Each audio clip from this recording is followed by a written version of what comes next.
మొత్తానికి కల్వకుంట్ల కవిత సృష్టించిన ప్రకంపనలు అటు బీఆర్ఎస్ ఇటు బీజేపీని రెండు పార్టీలను ఇరుకునబెట్టినాయి. రెండు పార్టీలు ఏం సమాధానం చెప్పుకోవాలో అర్థం కాక తలలు పట్టుకుంటున్నాయి. బీఆర్ఎస్ పార్టీని బీజేపీలో విలీనం చేయడానికి ప్రయత్నాలు చేస్తున్నారు. ఈ ప్రయత్నాలు నేను జైల్లో ఉన్నప్పటి నుంచే ప్రారంభమైనాయి అని చెప్పి కవిత గారు చేసినటువంటి కామెంట్స్ ఏవైతే ఉన్నాయో అవి రెండు పార్టీలను ఇరకాటంలో పడేసినాయి. ఇప్పుడు ఆ అంశం హాట్ టాపిక్గా ఉంది తెలంగాణ రాష్ట్రంలో.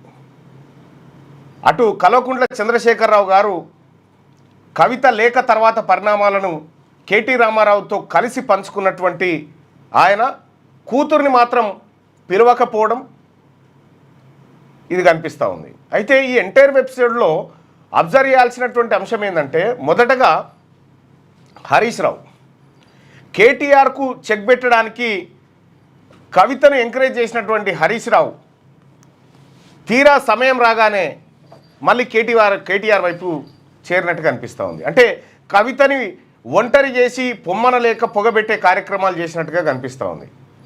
అటు ఈటెల రాజేందర్ ఎపిసోడ్ కానీ ఇంకా బీఆర్ఎస్ పార్టీ నుంచి ఎవరెవరైతే వెళ్ళిపోయారో వాళ్ళందరి ఎపిసోడ్లో కూడా హరీష్ రావు ప్రత్యక్షంగానో పరోక్షంగానో ఉంటాడు.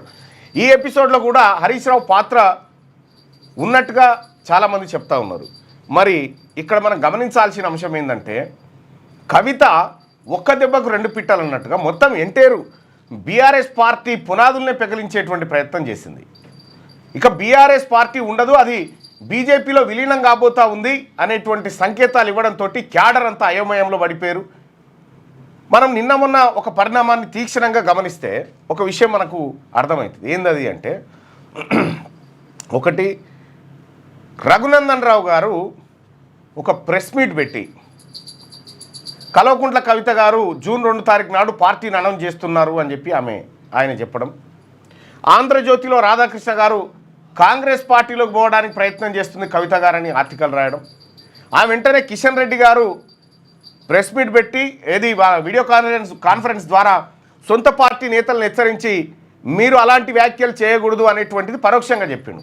అంటే బీజేపీతో బీఆర్ఎస్కు ఏదో లోపాయకారి ఒప్పందం జరగబోతుంది అనేటువంటి సంకేతాలు కిషన్ రెడ్డి గారి వ్యాఖ్యల ద్వారా కొంత బలపడతా ఉన్నాయి. మరి నిజంగానే కల్వకుంట్ల కవిత గారు చెప్పినట్టుగా బీఆర్ఎస్ పార్టీ బీజేపీలో విలీనం ప్రక్రియ సాగుతూ ఉందా? బీఆర్ఎస్ అనేది ఇక కనబడదా? ఇంతకీ బీఆర్ఎస్ పార్టీ అంటే కేసీఆర్ ముందున్నటువంటి ఆప్షన్స్ ఏంది? ఒకవేళ బీఆర్ఎస్ను బీజేపీలో కలిపితే వాట్ నెక్స్ట్? ఒకటి, కేసీఆర్ రాజకీయంగా కాస్త విరామం తీసుకొని కేటీ రామారావుకు బీజేపీలో చాలా అత్యున్నత స్థాయి పదవులను అందించేటువంటి కార్యక్రమం ఒకటి, మహావీలైతే కవిత గారిని సెంట్రల్ వైపు తిప్పేటువంటి కార్యక్రమం. అంటే ఈ ఎంటైర్ పరిణామానికి కేసీఆర్ కుటుంబంలో జరిగినటువంటి అన్ని పరిణామాలకి బీజేపీ కారణము అనేది కవిత చాలా బలంగా చెప్పుకుంటూ వస్తున్నటువంటి మాట. లేఖలో కూడా ఆమె అదే ప్రస్తావించింది, బీజేపీ గురించి ఇంకా గట్టిగా మాట్లాడాల్సిందే అనేటువంటి మాట చెప్పింది. అయితే కేసీఆర్ గారు ఎల్కతుర్తి సభలో బీజేపీ గురించి పెద్దగా మాట్లాడకపోవడం, సో ఈ బంధాన్ని బలంగా చేస్తున్నట్టు కనిపిస్తూ ఉంది. రాజకీయ విశ్లేషకులు కూడా ఇదే మాట చెప్తా ఉన్నారు, బీఆర్ఎస్ బీజేపీ మధ్య ఏదో బంధం ఉంది అనేటువంటి మాట బలంగా చెప్తా ఉన్నారు. ప్రజలారా, లైవ్ చూస్తున్న మిత్రులారా, లేటెస్ట్ న్యూస్ తెలుగు మరియు ఇంగ్లీష్ అప్డేట్స్ కోసం ఇప్పుడే క్యూన్యూస్ అఫీషియల్ యాప్ని ప్లే స్టోర్ నుండి డౌన్లోడ్ చేసుకోండి. సరికొత్త సమాచారాల కోసం క్యూన్యూస్ వెబ్సైట్ని ఫాలో అవ్వండి. ఛానల్లో ప్రాంతీయ, జాతీయ, అంతర్జాతీయ వార్తలు వీక్షించండి. లైక్ చేయండి,